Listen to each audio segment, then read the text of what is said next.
Olá pessoal, bem-vindos à 7ª semana do curso. É semana de prova, mas felizmente a matéria só está aqui para ajudar vocês. Nessa semana vamos falar um pouco de como esboçar gráficos de funções e falar um pouquinho de problemas de otimização. Então é algo que já vínhamos falando, ou como otimizar coisas, como encontrar máximos e mínimos. O esboço de gráficos, esboço de funções é algo que vai ajudar muito vocês a entender o que está acontecendo em cada função. Então, ajuda em geral. Qualquer coisa que vocês precisem fazer com funções, fazer o esboço do gráfico delas, vai te dar uma intuição muito melhor do problema. Começando então com o esboço de funções, esboço de gráficos, nós vamos seguir um roteirinho aqui que ajuda bastante. E daqui a pouco a gente pode até simplificar esse roteiro, certo? E vocês vão ver que não é tanta coisa assim que tem que fazer. O primeiro passo é determinar o domínio da função, e isso significa encontrar onde que a função está bem definida. Ou seja, nós temos que tomar cuidado com raízes quadradas, 1 sobre x, assíntotas verticais, como 1 sobre x quadrado, logaritmos, tangentes, coisas assim.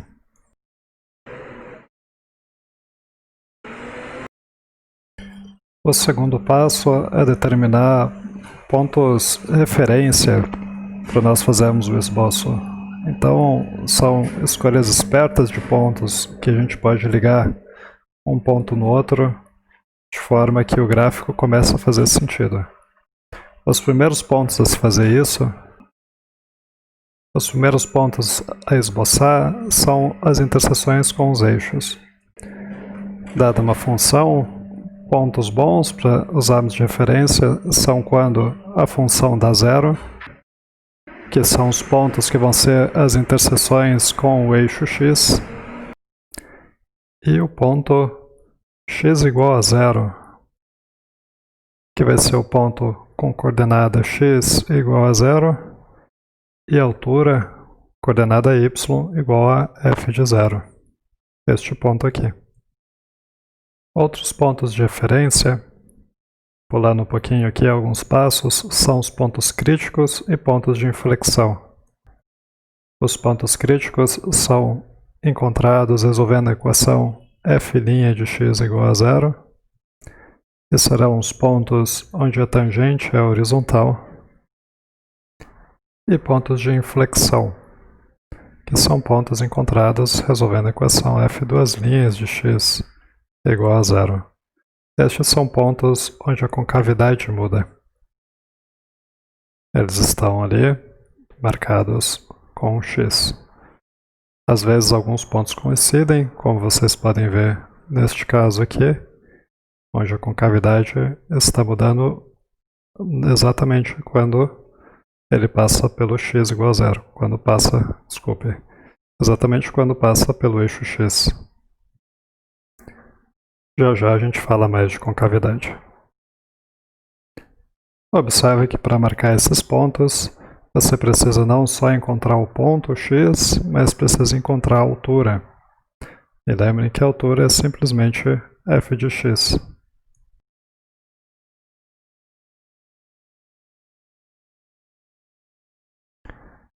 Uma vez marcados esses pontos de referência, podemos passar para a segunda parte, para mais uma parte de nosso esboço.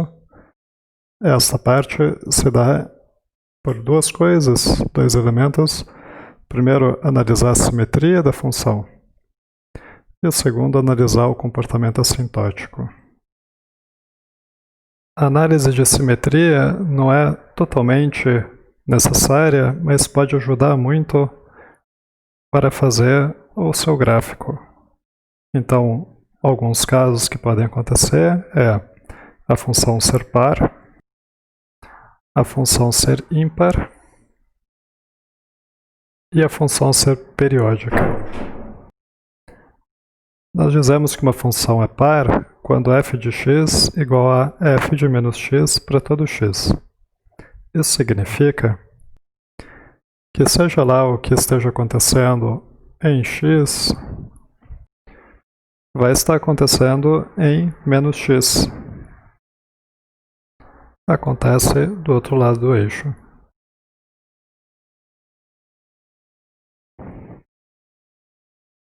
É claro que o desenho está torto, gente, mas é para ser igualzinho, tá bom?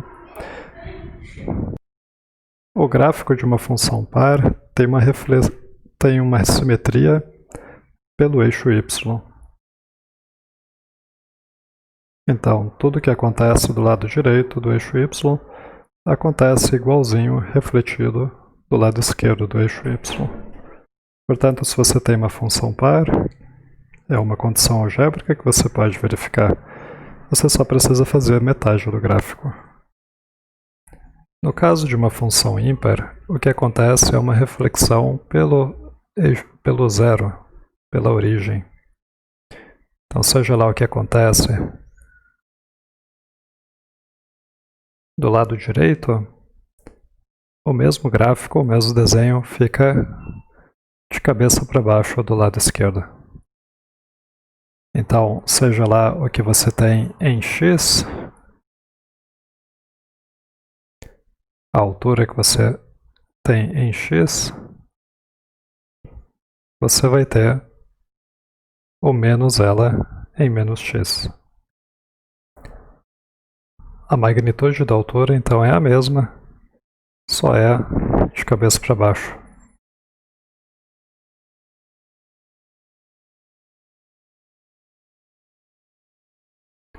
O caso de uma função periódica, é um pouco mais importante você encontrar esse tipo de propriedade geométrica, porque eventualmente você não quer desenhar infinitas vezes a mesma coisa. Então, uma função periódica é uma função que existe um período t. Então, existe um número t, que é chamado de período, e essa função passa a se repetir a cada t. Portanto, tudo que você tem que fazer é entender essa função em um período t. Depois você entende um período t, você só precisa repeti-la. E assim por diante. Funções que comumente usamos, que são periódicas, são senos, cossenos, tangentes, com cuidado que a tangente ela tem assíntotas verticais, então atravessando a assíntota ela repete de novo, etc. Em suma, é só lembrar que funções par têm simetrias pelo eixo y. Lembrem da função x². Funções ímpar têm simetria pela origem. Lembrem da função x. E funções periódicas, elas se repetem a cada período t.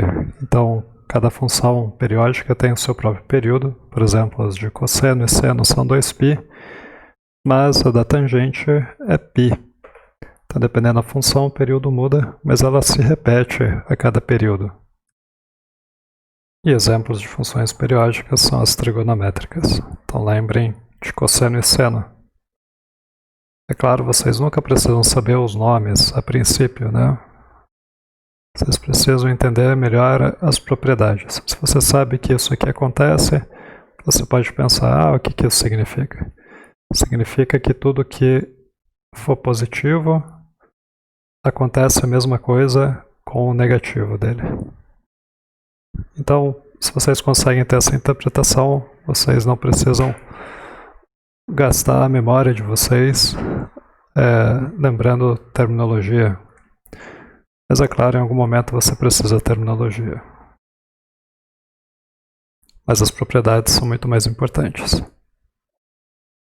O próximo passo é analisar o comportamento no infinito e comportamento indo para o infinito.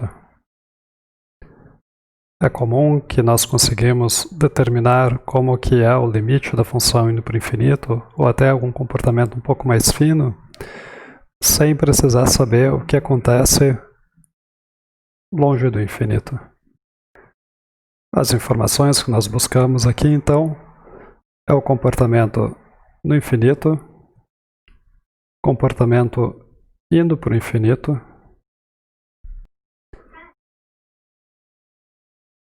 eu peço desculpas, tive que fazer uma interrupção breve aqui. Vamos voltar a falar de assíntotas.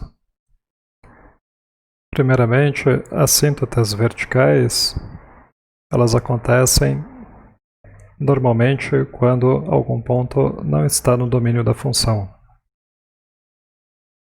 como é o caso de uma função como 1 sobre x menos a ao quadrado, que tem um gráfico parecido com esse daqui.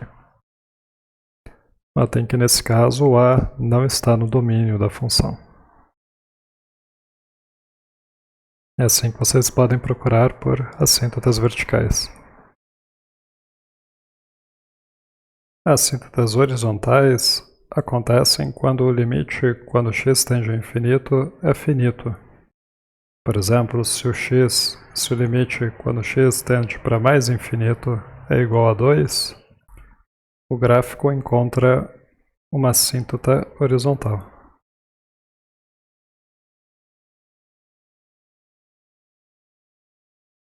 Assíntotas oblíquas acontecem também sobre o comportamento do x indo para o infinito, mas ao invés do gráfico encontrar uma reta horizontal, ele encontra uma reta que não é necessariamente horizontal. Algo que pode acontecer desse tipo. Então, a definição de assíntota oblíqua é quando a diferença da função com alguma reta mx mais b tende a zero quando x vai para o infinito ou quando x vai para o menos infinito. Então, no caso aqui, a gente está vendo algo indo para o mais infinito.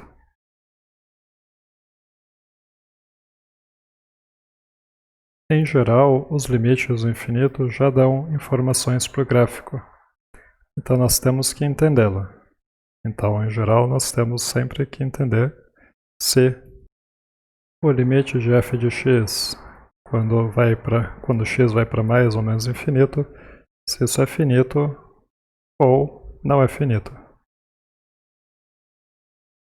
Se for infinito, pode acontecer que o caso é de uma assíntota oblíqua ou alguma outra relação mais geral, que nós não vamos estudar agora. Porém, se o limite, quando x vai para mais ou para menos infinito, não for infinito, for finito, e ele existir, então nós temos o caso de uma assíntota horizontal.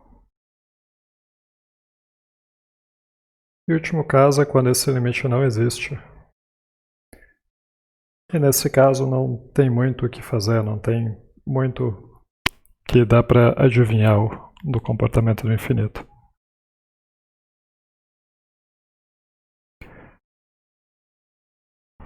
Acabada essa análise de comportamento no infinito, todos os outros pontos da lista, eles dependem da primeira e da segunda derivada.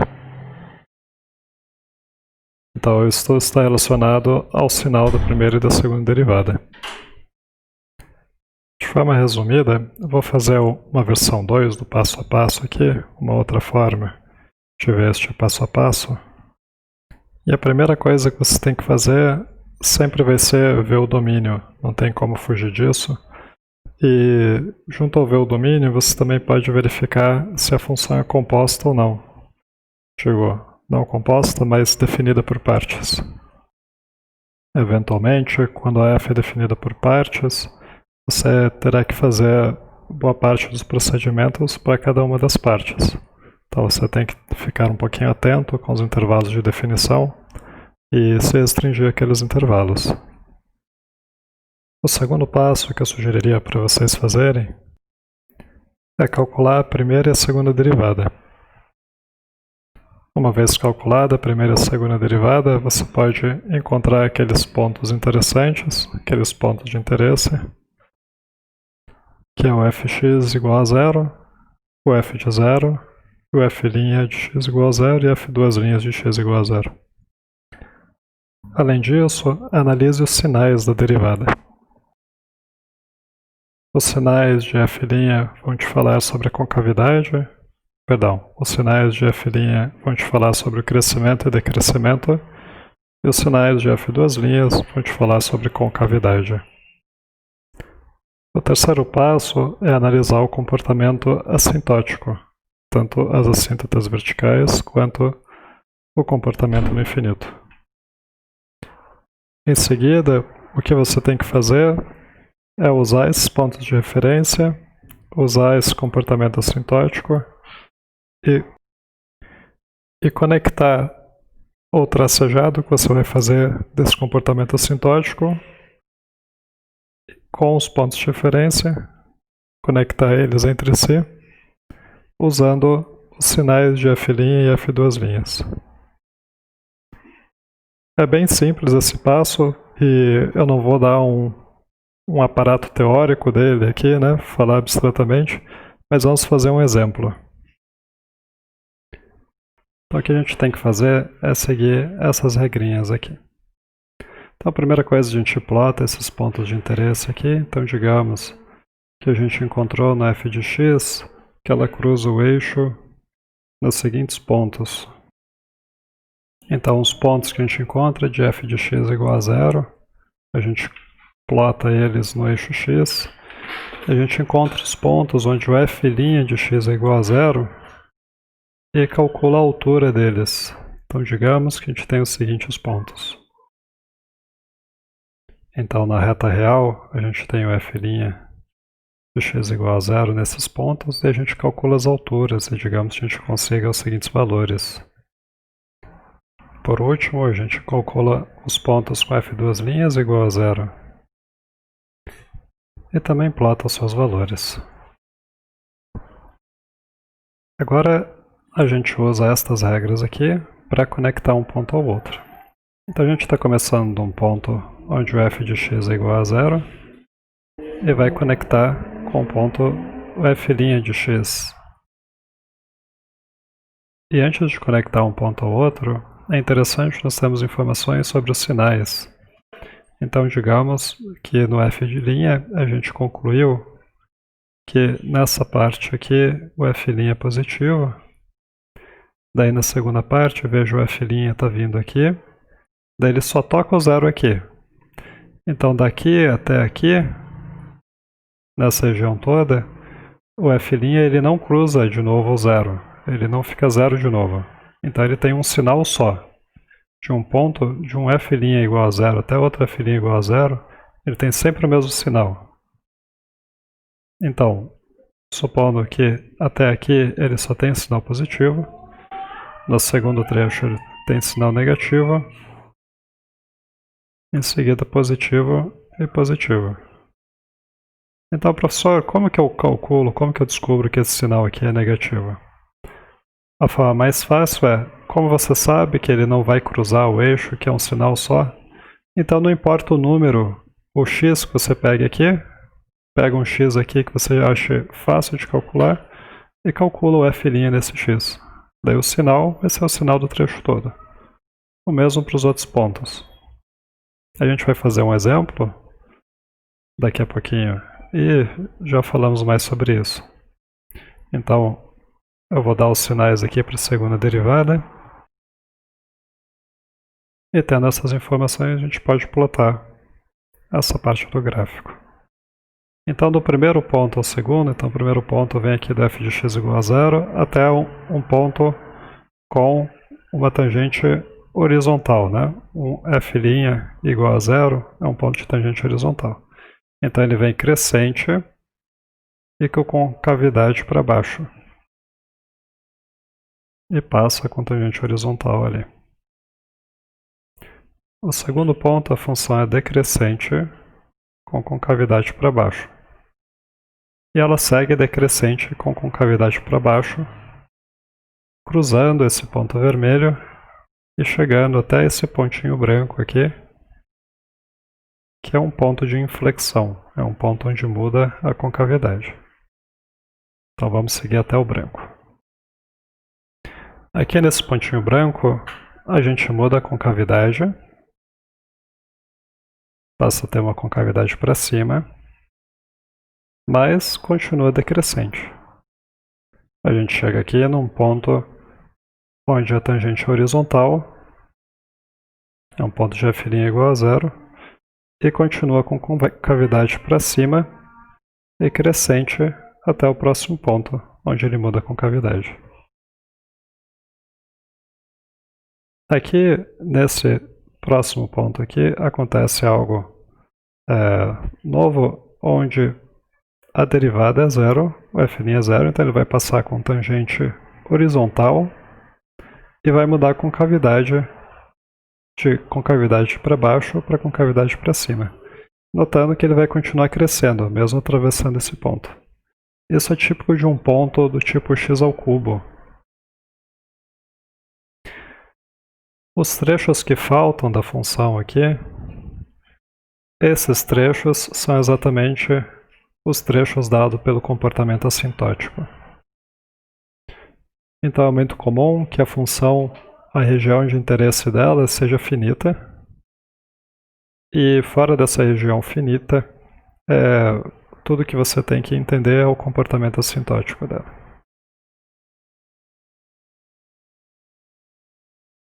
Antes de começar a fazer um pouquinho de conta, só deixa eu falar um pouquinho do que é concavidade mesmo, só para ter certeza que ficou claro. Então uma coisa é côncava para cima, se ela tem um formato assim, o formato de um U, né? Tem a barriguinha assim, com abertura para cima, tá? Definição formal disso você pode encontrar uma no livro. No livro tem uma definição baseada na tangente. A tangente sempre fica para baixo do gráfico. Tá, essa é uma definição legítima. Outra definição que talvez seja mais fácil de entender é que qualquer dois pontos que você pegar do gráfico, a reta que liga qualquer dois pontos no gráfico, ela fica para cima do gráfico. Tá? Então, côncavo para cima, se as retas que ligam pontos no gráfico ficam para cima. Côncavo para baixo, se as retas ficam para baixo. Tá bom? Então, côncavo para cima, côncavo para baixo. Outra denominação para esse tipo de coisa é côncavo e convexo, sem referência para cima e embaixo. Mas nós não vamos entrar nesse detalhe aqui. Então, relembrando, o primeiro passo que nós vamos fazer é encontrar o domínio. O segundo passo é calcular esses pontos de referência, então f de x igual a zero, f' de x igual a zero, f duas linhas de x igual a zero. Para isso a gente já tem que calcular f' e f duas linhas.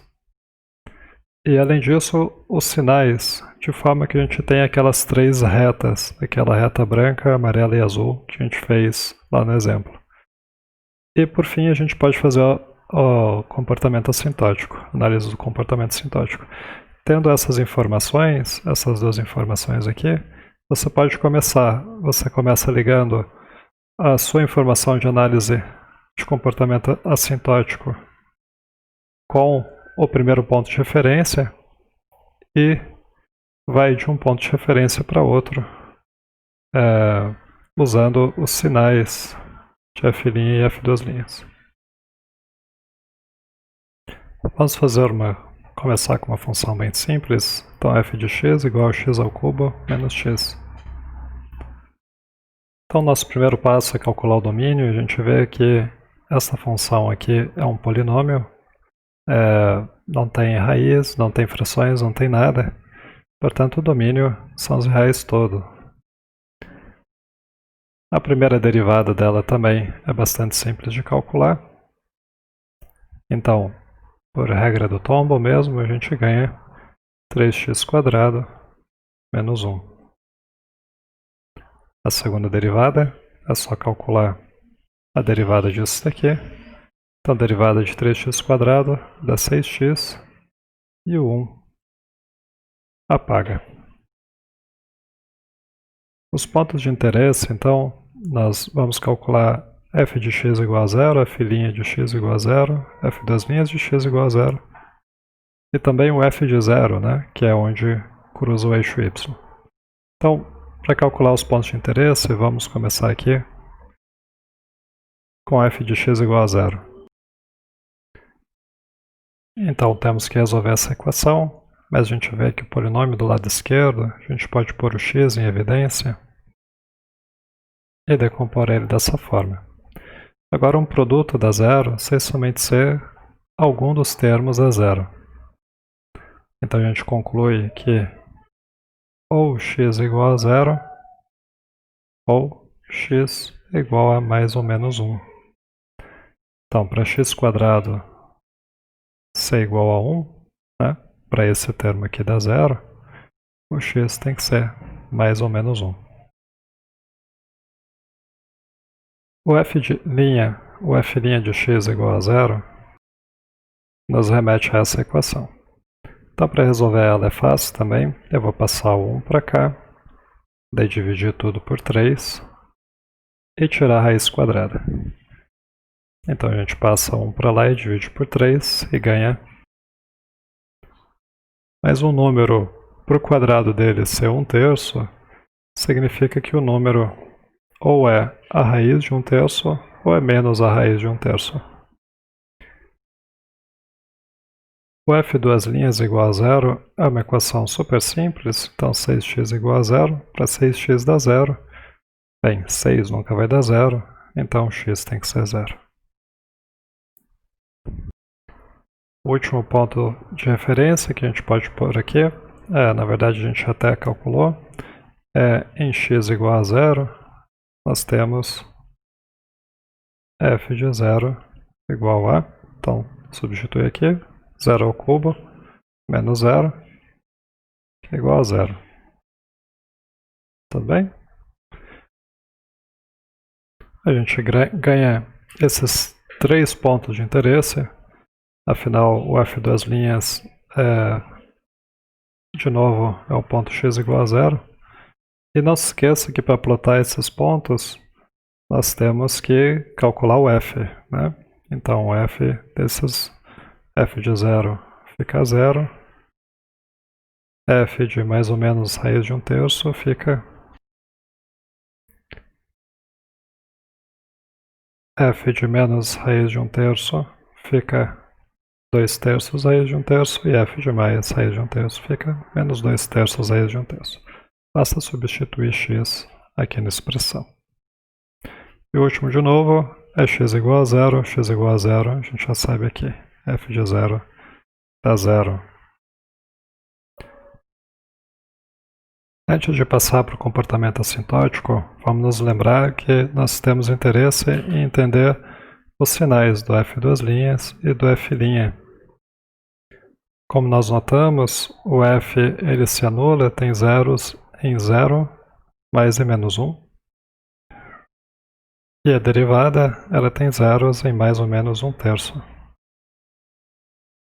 Raiz. E o único ponto onde o f duas linhas de x dá zero é o x igual a zero. Os sinais da primeira derivada a gente pode verificar aqui da equação.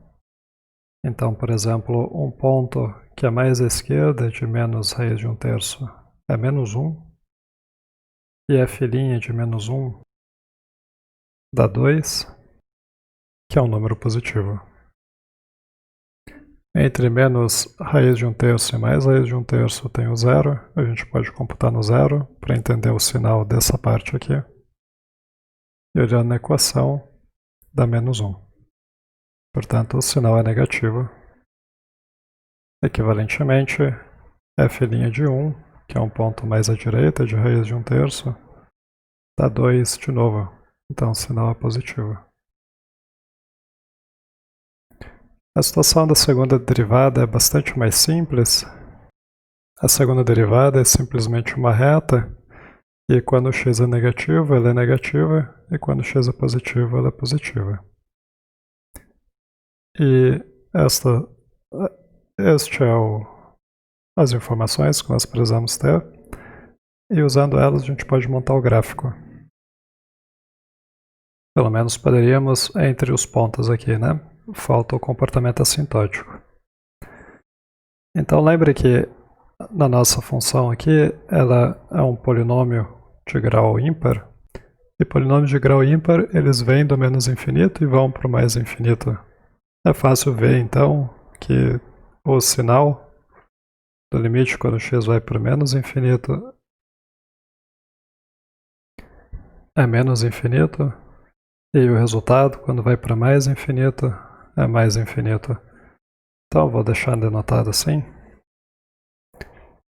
E nesse caso, nós poderíamos nos questionar sobre assíntotas oblíquas. E eu afirmo que não é o caso. Não tem assíntotas oblíquas. De fato, se a gente fizer a conta, f de x menos mx mais b, isso daqui é uma função de terceiro grau, um polinômio de terceiro grau, e está subtraindo um polinômio de primeiro grau. Então, quando o x vai para o infinito, quem ganha é o x ao cubo aqui. Então, quem vai ganhar é sempre o sinal do maior grau. E no caso aqui, a gente ganha mais infinito. Analogamente, quando vai para o menos infinito, quem ganha de novo é o x ao cubo. Mas agora, como a potência é par, o sinal ele é sentido. Então, de menos infinito vai para menos infinito. Portanto, não há assíntotas oblíquas. Com a informação do comportamento assintótico, a gente sabe que a função vem do menos infinito. A gente sabe que ela vem crescente por causa da primeira derivada. E com concavidade para baixo por causa da segunda derivada. Portanto, a primeira parte do gráfico tem que ser algo mais ou menos assim. Eu me confundi aqui com os valores. Mudei de lugar. Então, lembrem, concavidade para baixo, então foca para baixo. Continua ainda com concavidade para baixo, até o segundo ponto, mas agora continua crescente. Então, mesmo padrão, até chegar ao menos raiz de 1/3 com tangente horizontal. Passando esta parte crescente aqui, a gente começa um período decrescente com concavidade ainda para baixo. Lembrando que o 0,0 aqui, além de ser um zero, ele também é um ponto de inflexão, é um ponto onde a segunda derivada se anula. E aqui a concavidade muda para cima. A gente continua decrescente, mas agora com concavidade para cima. A gente chega no raiz de 1/3 com tangente horizontal, porque o f' é igual a 0, e agora continua crescente com concavidade para cima o resto da vida. E esse é o gráfico. Esta informação aqui, que ele vai para o menos infinito, ou que ele vem do menos infinito, é por comportamento assintótico, assim como essa que ele vai para o mais infinito. Aqui a gente plotou os pontos de interesse, os pontos de referência, e ligando um pontinho ao outro, usando as informações de primeira e segunda derivada, a gente chega em um esboço razoavelmente bom do gráfico. E essa é a cara do nosso x ao cubo menos x. É um polinômio de terceiro grau, com 3 raízes, que sobe, desce e sobe. A gente pode aproveitar aqui a oportunidade para falar um pouquinho melhor de teste da primeira derivada. A gente não cobriu ela no último vídeo. Isso é um teste simples para entender se um ponto crítico é o máximo ou o mínimo local. Então, se a gente olhar os dois pontos que nós temos aqui, eles são certamente máximos e mínimos locais, né? Esse aqui é um máximo local, esse aqui é um mínimo local. E pelo gráfico a gente consegue ver claramente isso. Mas por que a gente consegue ver isso claramente no gráfico? A gente consegue ver porque Nesse ponto aqui, o gráfico ele veio crescendo, crescendo, crescendo, crescendo, crescendo, e depois começou a decrescer, decrescer, decrescer. Então, esta é uma característica de um máximo local, né?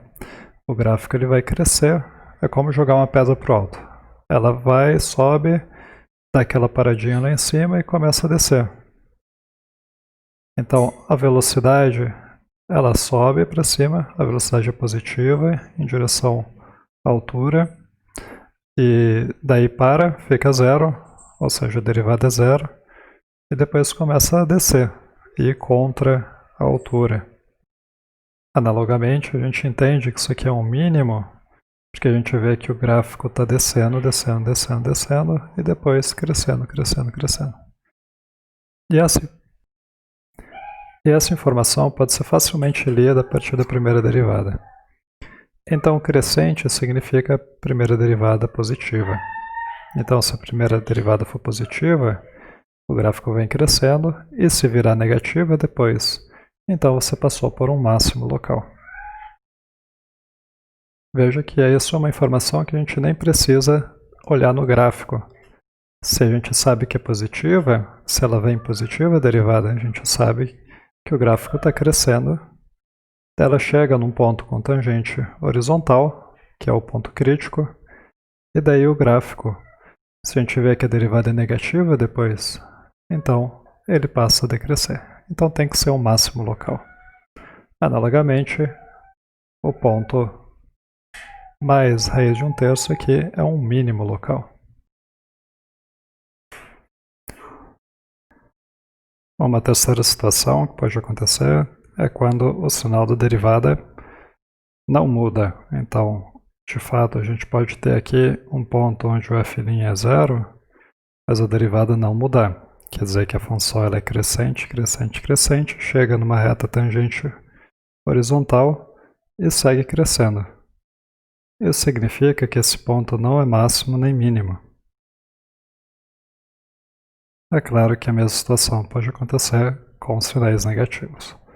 Então, a função pode vir decrescendo, passar pelo ponto com tangente horizontal e seguir decrescendo. Diferente do teste da segunda derivada, o resultado do teste da primeira derivada sempre é conclusivo. A diferença das primeiras situações para essas situações é que aqui você conclui que o ponto não é nem máximo e nem mínimo local. Não é nenhum dos dois, é somente um ponto crítico. E falando muito brevemente sobre problemas de otimização, um problema de otimização é sempre um problema de valor máximo ou mínimo. O ponto é, normalmente você tem algumas variáveis e você pode usar alguma informação do problema para relacionar essas variáveis até você chegar numa função de uma variável só, numa função, do jeito que a gente conhece. E você estuda essa função para encontrar máximos e mínimos. Eu vou dar um exemplo aqui que está na lista. Então, neste exemplo da lista, você tem 300 metros de cerca e você quer fazer um arranjo da cerca, uma área retangular, mas quer passar 3 vezes a cerca aqui, né? Então, o que você quer fazer é um arranjo retangular dividido em 4 áreas. Esse é o problema da lista. Então, a relação que você tem é que esses 300 metros de cerca você tem que fazer 2 vezes A, esse comprimento aqui, mais 1, 2, 3, 4, 5 vezes B. E a função que você quer maximizar é a área. Então, usando esta cerca, usando 300 metros de cerca, sabendo que você quer dividir em 4, qual a maior área que você consegue cercar? E a área, então, a área total aqui vai ser A vezes B. E tudo que você tem que fazer é substituir aqui o B ou o A. E você ganha uma função em uma variável só. Então, por exemplo, usando esta informação aqui, você tem que B é igual a 300 menos 2A dividido por 5. Portanto, a área A é igual a A vezes 300 menos 2A dividido por 5. E você quer encontrar o mínimo, você quer encontrar o máximo do Azão em relação ao Azinho.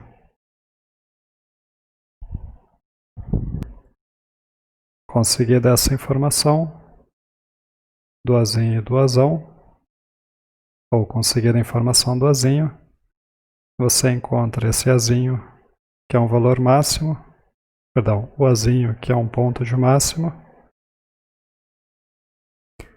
e pluga aqui. Então, 2 vezes esse A máximo mais o 5B que você vai usar tem que dar 300. Isso vai te dar o valor de B.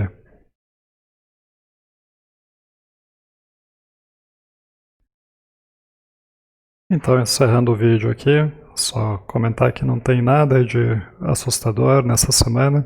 Pelo contrário, essa parte de esboço, de gráfico, é algo que vai ajudar vocês, que ela pode ajudar vocês imensamente a ter mais intuição de como é a função. Você pode sempre usar isso para fazer qualquer problema. Os problemas de otimização são simplesmente problemas que você tem, só que com um passo extra de você ter que modelar o problema, certo? Então, não há nada demais nesse problema. A parte de cálculo é exatamente os mesmos problemas, a mesma parte que a gente fazia na semana passada, com máximos e mínimos. Ok, pessoal? Então, desejo para vocês uma boa prova. Qualquer coisa, se vocês precisarem, chama a gente, que estamos à disposição. Até mais.